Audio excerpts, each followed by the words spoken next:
Hello students, आज हम लोग पढ़ने जा रहे हैं homogeneous linear equation with constant coefficients या फिर कह सकते हैं homogeneous linear partial differential equation with constant coefficient. Video start करने से पहले जो स्टूडेंट्स हमारे चैनल को पहली बार देख रहे हैं वो चैनल को सब्सक्राइब कर लीजिए और लेटेस्ट अपडेट्स के लिए बेल आइकन को प्रेस कर लीजिए। तो चलते हैं आज के टॉपिक पर, that is homogeneous linear equation with constant coefficient. तो ये इक्वेशन होती कैसी है? तो an equation of the form del nz over del xn plus k1 del nz by del xn minus 1 del y plus k2 del nz by del xn minus 2 del y square plus on kn del nz by del yn equals to f of xy। It means सबका देखिए, अगर आप थोड़ा सा गौर से देखें तो सबका जो ऑर्डर है हर एक टर्म का बिल्कुल सेम है।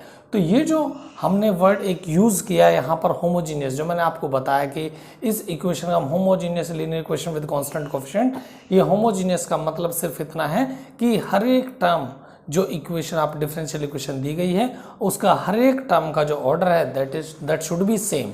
तो यहाँ देखो सबका ऑर्डर n है, इसका भी n है, इसका भी n है, इसका भी n है और लास्ट में भी n है। तो इसी को हम लोग क्या कहते हैं, और k1 k2 kn जितने भी क्या है वो सब कॉन्स्टेंट्स हैं। In which case are constants is called a homogeneous partial differential equation of the nth order with constant coefficients। ये constant coefficients हो गए और it is called homogeneous because all terms contain derivatives of the same order।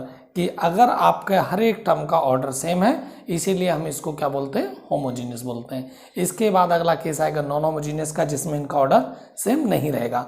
अब बात आती है कि इसको लिखना किस तरीके से हमें, तो हम लोग जो ऑपरेट करेंगे वो अपना लिखेंगे इस तरीके से कि del by del x r, मतलब जो एक्स के डेरिवेटिव्स है पार्शियल, उसको मैंने डिनोट किया capital D to the power r, del r by del x r equal to D to the power r, and del r over del y r that is D dash to the power r, ये D dash है। तो x के derivative को simple D और जो Y के derivative है that is D dash, right. Then equation first becomes, अगर मैं अब इन ऑपरेटर्स को यूज कर लेता हूं इस इक्वेशन में, जो कि फर्स्ट इक्वेशन हमने बोला है, इसमें अगर मैंने यूज किया तो कुछ इस टाइप का दिखाई देगा, dn plus k1 dn minus 1 d dash plus k2 dn minus 2 d dash square plus on kn d dash n into z equals to f of xy। तो बेसिकली ये क्या है, मैंने ऑपरेटर्स यूज कर लिए, तो इसको कहते हैं हम लोग सिंबॉलिक फॉर्म। आप इसको मैंने लिखा हुआ सिंबॉलिक फॉर्म, इसको बोल सकते हैं इक्वेशन नंबर सेकंड। और अब क्योंकि ये जो आपका पॉलिनोमियल दिख रहा है that is in D in D dash, so this is the function of D and D dash, तो हम लोग इसको कैसे लिख सकते हैं, f of D D dash into z equals to f of x y, और इसको बोल दीजिए से दिस इज थर्ड, राइट। अब इसके बाद में बात आती है कि इसका सॉल्यूशन किस तरीके का आएगा। तो सॉल्यूशन के लिए हमें पहले कंडीशन लगानी पड़ेगी फंक्शन ऑफ एक्स वाई, मतलब आपकी राइट साइड पर अगर आपका f ऑफ एक्स वाई ये 0 हो जाता है तो इस इक्वेशन का जो सॉल्यूशन है, आप 1 कहें 2 कहें या 3 कहें, इसका जो सॉल्यूशन हो जाएगा that is your z equal to C F, मतलब कॉम्प्लीमेंट्री फंक्शन। और यदि ये नॉन जीरो होता है तब आपका सॉल्यूशन हो जाएगा that is z equal to C F plus P, that is your complementary function and particular integral. फिर हम बात करेंगे उसको निकालते कैसे हैं। तो पहले ये दो केस मैं बता देता हूं आपको और ये लिख भी देते हैं, उसके बाद हम चलेंगे कि कॉम्प्लीमेंट्री फंक्शन निकालते कैसे हैं, राइट। सो स्टूडेंट्स, मैंने बता दिया आपको कि अगर फंक्शन आपका right side that is if f of x y equal to 0 then the complete solution will be z equal to C F. तो अगर राइट साइड आपका 0 है तो कॉम्प्लीमेंट्री फंक्शन ही आपका सॉल्यूशन कहलाएगा, और यदि f of x y non zero है तो उसका कंप्लीट सॉल्यूशन किसका कहलाएगा, z equal to C F plus P I. तो ये जो सॉल्यूशन हम बात करें किस इक्वेशन की, अपनी गिवन इक्वेशन की, क्योंकि जो गिवन इक्वेशन है 1 उसी को हमने सेकंड की फॉर्म में लिखा फिर थर्ड की फॉर्म में लिखा। तो अगर तीनों से कहेंगे कि तीनों का सॉल्यूशन, बात एक ही है, राइट। तो आप लोग कह सकते हो गिवन इक्वेशन का सॉल्यूशन है, सेकंड का सॉल्यूशन है, थर्ड का, तीनों एक ही चीज है, राइट। तो ये आपका सॉल्यूशन के बारे में बता दिए कि अगर फंक्शन आपका राइट साइड जो एक्स वाई का फंक्शन है वो अगर 0 है तो आपका सॉल्यूशन क्या होगा, और यदि वो नॉन जीरो है तो आपका सॉल्यूशन क्या होगा। अब बात आती है कॉम्प्लीमेंट्री फंक्शन और पर्टिकुलर इंटीग्रल, इनको निकालते कैसे हैं या कैसे हम लोग निकालेंगे। तो अब जो हमारी सेकंड इक्वेशन थी, हमने जो सिंबॉलिक फॉर्म यूज की थी, अगर सिंबॉलिक फॉर्म के जितने भी कोफिशिएंट्स हैं अगर इक्वेट करा दे हम लोग 0 के इक्वल, कहने का मतलब लेफ्ट साइड जितने भी कोफिशिएंट्स थे उसको अगर 0 के इक्वेट करा देंगे तो कुछ इस टाइप का दिखाई देगा, और इस इक्वेशन को हम लोग बोलते हैं ऑक्सिलरी इक्वेशन। ये जितना काम हम लोग आज कर रहे हैं, सेकेंड ईयर में कर रहे हैं, वो हमने फर्स्ट ईयर में भी बिल्कुल ऐसा ही किया है। बस फर्क ये था कि वहाँ ऑर्डिनरी डिफरेंशियल इक्वेशन थी और यहाँ पर एक आपकी पार्शियल डिफरेंशियल इक्वेशन है, बस इतना ही फर्क है, राइट। तो ये हो गया आपका ऑक्सिलरी इक्वेशन। अब बात आती है कि इसका आप कॉम्प्लीमेंट्री फंक्शन कैसे निकालेंगे। तो इसको सॉल्व करने के लिए तरीका बिल्कुल अलग है, जैसे हमने फर्स्ट ईयर में किया था ऐसा नहीं है। अब इसको सॉल्व करेंगे कुछ अलग तरीके से। तो अब रूल्स बताएंगे कि कॉम्प्लीमेंट्री फंक्शन कैसे निकालते हैं, राइट। तो मैंने इस इक्वेशन को कंसिडर किया, तो इसको अगर हम लोग सॉल्व करें तो सॉल्व करने के लिए मुझे क्या करना पड़ेगा, इसमें d equal to m and d dash की वैल्यू को 1 पुट करना पड़ेगा। तो ये जो आपकी ऑक्सिलरी इक्वेशन है वो किस तरीके की दिखाई देने लगेगी, कुछ इस टाइप से M N plus K one M minus N minus one plus K two M N minus two plus K N equal to 0। अब मेरे पास ये एक इक्वेशन आ गई है जिसकी पावर n है। अगर इसकी पावर जितनी भी पावर इसकी होगी इसका मतलब उतने ही उसके रूट्स आएंगे, राइट। या आप ये कह सकते हो जितने ऑर्डर की आपकी डिफरेंशियल इक्वेशन दी गई है पार्शियल डिफरेंशियल इक्वेशन उतने ही उसके रूट्स आएंगे। तो इसका ऑर्डर n था, या कह लीजिए इसकी पावर n है, तो इसके रूट्स कितने आएंगे n। तो मैंने मान लिया m1 m2 so on mn be its roots, कि इसके मैंने रूट्स मान लिए n। अब बात आएगी कि इसका नेचर किस तरीके का रहेगा, जैसे हमने बिल्कुल फर्स्ट ईयर में किया सेम इसके नेचर को डिफाइन किया और नेचर के बाद में आपने उसके केसेस बताए कि CF क्या क्या हो सकते हैं। सेम ऐसे ही हम लोग पार्शियल डिफरेंशियल इक्वेशन में भी अब आपके नेचर पर बात करेंगे और नेचर के बाद में कॉम्प्लीमेंट्री फंक्शन को बता देंगे, राइट। तो चलते हैं अब उसके रूल्स पर। सो स्टूडेंट्स CF के लिए आपका पहला केस क्या है कि m1 m2 mn जितने भी रूट्स हैं आपके पास में वो सारे रियल और डिस्टिंक्ट है। तब आपका CF क्या हो जाएगा, that is phi1 y plus m1x plus phi2 y plus m2x plus so on phi n y plus mnx। जितने भी आपके रूट्स होंगे, जितना भी आपका ऑर्डर होगा, उतने ही आपके आर्बिट्ररी फंक्शन आएंगे आपके कॉम्प्लीमेंट्री फंक्शन में, ठीक है। तो आपका ऑर्डर क्योंकि n था तो इसलिए आपके पास कितने आर्बिट्री फंक्शन आएंगे, दैट इज n, और किस में आएंगे, वो भी आपके कॉम्प्लीमेंट्री फंक्शन में, राइट। और उसके बाद चलते हैं केस नंबर सेकंड पर। अगर आपके पास में कोई दो रूट्स इक्वल हैं, if two roots are equal, से m1 इक्वल टू m2 और अदर रूट्स कैसे हैं, रियल एंड डिस्टिंक्ट, तब क्या हो जाएगा आपका CF, then CF is phi1 y plus m1x plus x, ये एक x आ जाएगा आपका, phi2 y प्लस m1x, तो यहाँ भी m1 m1, right, plus phi3 y plus m3x plus so on phi n y plus mnx। फिर चलते हैं ऐसे केस नंबर थर्ड पर।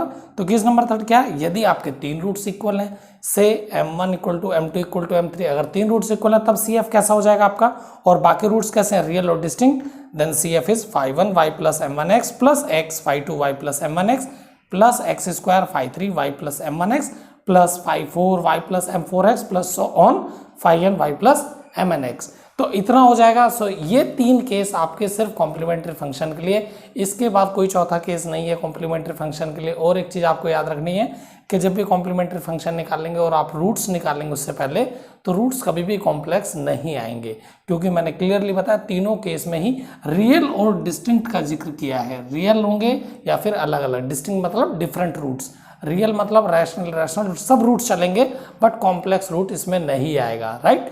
तो रियल और डिस्टिंक्ट रूट ही रहेंगे। पहला केस में आपके सारे रियल और डिस्टिंक्ट, दूसरे केस में आपके दो रूट्स इक्वल है, तीसरे केस में आपके तीन रूट इक्वल है, राइट। अब चलते हैं कि हम लोग PI पर्टिकुलर इंटीग्रल कैसे निकालते हैं, तो अब उस केस के बारे में बात कर लेते हैं। सो स्टूडेंट्स, अब निकालेंगे हम लोग पर्टिकुलर इंटीग्रल। तो पर्टिकुलर इंटीग्रल कैसे निकालते हैं, तो पहले फ्रॉम इक्वेशन नंबर थर्ड, जो हमने पहले प्रीवियस में इक्वेशन नंबर 3 ली है, उससे हमें पता क्या है, f D D dash into z equal to f of x Y. तो PI का फॉर्मूला क्या होता है, that is PI equals to 1 by f of D D dash into F of x y. अब डिपेंड करता है कि आपके एफ ऑफ एक्स वाई के नेचर पर, कि फंक्शन जो एक्स वाई का है that is in your right side, उसका नेचर किस टाइप का है। तो पहला केस हमने लिया कि when F of x Y is a function of e to the power ax plus Y, मतलब एक्सपोनेंशियल फंक्शन है e to the power ax plus B Y, A और बी आपके कैसे हैं, कॉन्स्टेंट्स हैं। देन तब आपका PI क्या हो जाएगा, 1 by f of D comma D dash into e to power ax plus B y equals to, we are putting here d as a and d dash as b, so this is 1 by f of a b into e to the power ax plus B y. बस एक चीज याद रखनी है, f of a b should not be equals to 0। तो basically हमने यहाँ किया क्या है कि d की जगह आपने a रिप्लेस कर दिया है, राइट, और d डैश की जगह क्या रिप्लेस किया है, दैट इज b। तो ये आपको चीज समझनी कि अगर एक्सपोनेंशियल फंक्शन आएगा तो d की जगह a, d डैश की जगह b आपको रख देना है, बशर्ते आपका denominator should not be equals to 0, right. अब चलते हैं केस नंबर सेकंड पर। So case number second is when F of x Y is sine of A x plus B Y और cos of A x plus B Y. मतलब जब sign का function हो सकता है या कॉस का फंक्शन होगा तब आपको कैसे करना है। तो तब पी आई का फॉर्मूला सेम वैसे ही 1/f of D D dash, और ये आपका फंक्शन एक्स वाई का that is sine of A x plus B y. Cos के लिए भी बिल्कुल सेम है। तो मैंने इसको कुछ इस तरीके से लिखा। लिखने का मकसद क्या है मैं वो भी बताऊंगा। 1/f phi of D square D D dash into D dash square. जो मेरा ये फंक्शन है f of D D dash, इसमें आपके पास में डी स्क्वायर के टर्म्स भी होंगे, डी डी डैश के टर्म्स भी होंगे और डी डैश स्क्वायर के टर्म्स भी होंगे। तो आपका सिर्फ इस फंक्शन में से यही सब चीज़ें रिप्लेस होंगी। तो कैसे रिप्लेस होंगी? D square as minus of a square, D D dash as minus of a b and D dash square is minus of b square. अब इसको आप लोग ऐसे ना समझे कि डी स्क्वायर है तो माइनस ए का होल स्क्वायर, बिल्कुल भी नहीं है। आप इसको चाहें तो ऐसे समझ लें कि डी स्क्वायर जो रिप्लेस हो रहा है that is nothing but minus sign आप बाहर रखिए और ए का स्क्वायर, राइट। सेम ऐसे ही अगर डी डी डैश की बात करते हैं तो डी डी डैश भी कैसे होगा? माइनस साइन आप बाहर रखिए, ए इंटू बी, आप ऐसे समझ लीजिए, ठीक है। सिमिलरली डी डैश स्क्वायर अगर कैसे रिप्लेस हो रहा है? से माइनस और बी का स्क्वायर, आप इसको ऐसे समझे। ये तब आपको बहुत अच्छे से समझ में आ जाएगा। अब हम लोग जब भी क्वेश्चन आएगा तो हम लोग डायरेक्टली कर पाएंगे कि डी स्क्वायर का मतलब एक्स का जो कोफिशिएंट है ए उसका स्क्वायर करेंगे और एक माइनस साइन उसमें पुट कर देंगे। सेम ऐसे डी डैश स्क्वायर की बात आएगी तो वाई का जो कोफिशिएंट है बी उसका स्क्वायर करेंगे विद माइनस साइन। और अगर आपके पास में डी डी डैश के टर्म्स हैं तो दोनों को मल्टीप्लाई कर लेंगे A into B with minus sign, तो a इंटू बी हो गया ए बी और एक माइनस साइन लगा देंगे तो ये हो जाएगा। बस आपको यहाँ भी एक कंडीशन याद रखनी है, denominator should not be equals to 0। तो अब चलते हैं अपने केस नंबर 3 पर। तो जब केस नंबर 3 करते हैं तो केस नंबर 3 बताता हूँ कि अलजेब्रिक फंक्शन होगा आपका, right. So students case number 3 जो हमारे पास में that is when F of x y equals to x to the power m y to the power n, मतलब algebraic function in x and y where m and n are constants, then f P I क्या हो जाएगा? 1/f of D D dash into x to the power m y to the power n। तो basically इसको हमने क्या दिखाया है? F of D D dash को हम लोग न्यूमरेटर में ले आए हैं, power -1 x to the power m y to power n। Basically जैसा दिख रहा है ऐसा नहीं है। इसमें करना क्या हमें? इस फंक्शन में से आपको d की सबसे छोटी पावर को कॉमन लेना है और उसके बाद जो फंक्शन बचेगा उसको आपको ऊपर लेके आना है, राइट। आई रिपीट, इसमें से d या d डैश की सबसे छोटी पावर को आपको कॉमन लेते हुए जो फंक्शन बचेगा उसको आपको ऊपर लेके आना है एंड देन आपको ये असेंडिंग पावर्स में आपको एक्सपेंड करना है with the help of binomial expansion. तब आप एक्सपेंड कर देंगे d बाई डी डैश और उसके बाद जब एक्सपेंड कर देंगे तब आपको ये जो फंक्शन आपका दिया हुआ है x to the power m y to the power n, तब आप इसको ऑपरेट कराएंगे टर्म बाई टर्म जैसे हम लोग फर्स्ट ईयर में कराते थे, राइट। इसके बाद में केस नंबर 4 के 2 पार्ट हैं, 2 केस है ए और बी। तो ये केस है बेसिकली आपका जब होमोजीनियस पढ़ रहे हैं हम लोग उसके लिए, और फिर सेकंड केस है आपका नॉन होमोजीनियस जो हम लोग अगले बार जब ये आपका होमोजीनियस केस खत्म हो जाएगा उसके बाद नॉन होमोजीनियस पढ़ेंगे, ये आपका काम आएगा तब। तो फिलहाल हम होमोजीनियस कर रहे हैं तो इसको समझ लेते हैं। When F of x y be any function of x and y, जब आपको कोई भी फंक्शन दिया हो, लॉग हो, टेन हो, कुछ भी, तब आप लोग ये फंक्शन आप यूज करेंगे पी आई के लिए। सो पी आई क्या हो जाएगा? 1/f of D D dash into F of x y that is equals to 1/d minus M D dash. तो इसको हम लोग इस तरीके से इसलिए लिख रहे हैं क्योंकि F of D D dash के जो भी आपके फैक्टर होंगे उसको कुछ इस तरीके से लिख सकते हैं।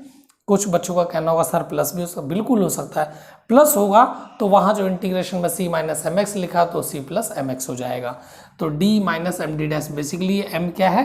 ये m वो रूट हैं जो आपने पहले ऑक्सिलरी इक्वेशन से निकाले थे। तो ये जो m है ये बेसिकली आपका ऑक्सिलरी इक्वेशन का रूट है। So 1/d minus M D dash into F of x y, this is equals to integration f x as it is. तो जो आपका y है that is replaced by c minus M x. तो इसको कैसे समझेंगे? तो आप सिंपल सा जो भी फैक्टर यहाँ पर है d को आप c ट्रीट करते हुए, d डैश को आप x ट्रीट करते हुए और जो यहाँ कांस्टेंट लिखा हुआ उसको एज ए कांस्टेंट लेते हुए c माइनस एम एक्स, तो x c minus M x D x where y equals to c minus M x. और जब आप इसका इंटीग्रेशन कर देंगे then you have to replace c by y plus M x. तो आपका c replace कैसे हो जाएगा? y plus M x. तो यह हो गया आपका case number 4A for homogeneous. अब नॉन होमोजीनियस के लिए चलते हैं। तो P I equal to 1/f of D D dash into F of x Y. तो वहाँ पर आपके F of D D dash के फैक्टर्स किस टाइप के होंगे, कुछ इस टाइप के होंगे, क्योंकि वहाँ होमोजीनियस नहीं है तो वहाँ पर फैक्टर कुछ आपको ऐसे देखने को मिलेंगे। तो D minus M D dash minus alpha, alpha is any constant, into F of x Y, F X Y is any function of x and Y, equals to क्या हो जाएगा, E to power alpha X integration E to power minus alpha X F of X C minus M x D X. बाकी आपका same जैसा आपने ए part में किया, right. उसके बाद में इसको फिर से जब इंटीग्रेशन कर लेंगे तो रिप्लेस कर देंगे as C as Y plus M x. तो ये आपके केस 4a और 4b हो गया।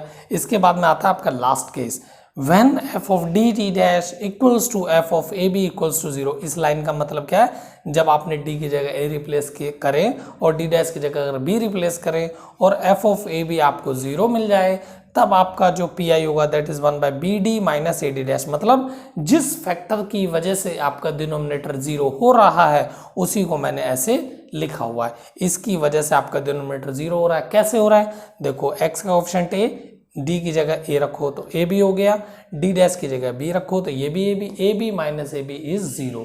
तो जब आपका f of D D dash f of a b equal to इस टाइप से 0 हो जाएगा, तब आपका पी आई क्या हो जाएगा, that is X to the power n over n factorial b to the power n into five of A x plus B Y. तब आपका ये हो जाएगा। तो ये हो गया आपका पूरा सी एफ और पी आई का पूरा इंट्रोडक्टरी क्लास।